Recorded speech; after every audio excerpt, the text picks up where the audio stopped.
महाराष्ट्रात गेल्या आठवड्यामध्ये पडलेला अवकाळी पाऊस आणि त्यानंतर वाढत चाललेल्या थंडीचा परिणाम आता भाजीपाल्यावरती होऊ लागलेला आहे आणि एपीएमसी मार्केटमध्ये आहे ते भाजीपाल्याचं या ठिकाणी आवक कमी होऊ लागला असल्यामुळे दरामध्ये आता वाढ होताना दिसते।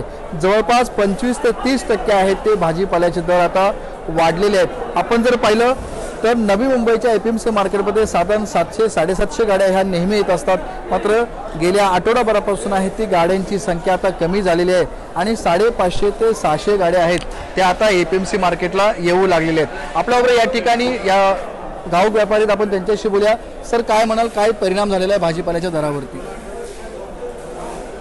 भाजीपाल्याचे दर एक 8 दिवसावर 25-30% वाढले आहे। याचं कारण म्हणजे पडलेली कडाक्याची थंडी काही भागामध्ये आणि काही भागामध्ये आलेला अवकाळी पाऊस, त्यामुळं उत्पादन घटलेलं आहे। थंडीमुळं भाजीपाल्याची वाढ होत नाही आणि अवकाळी पावसामुळे हा जो भाजीपाला तो शेतातच सडून गेलेला आहे, त्यामुळं थोडी आवक कमी झालेली आहे या ठिकाणी। साधारण किती दिवस ही परिस्थिती राहील?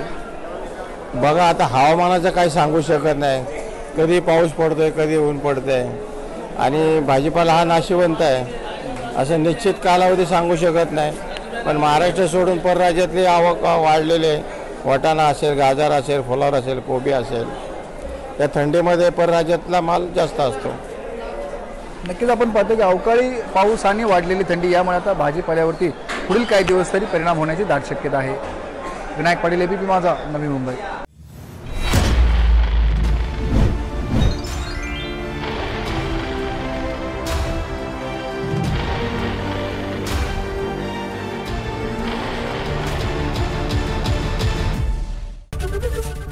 एबीपी माझा, उघडा डोळे बघा नीट।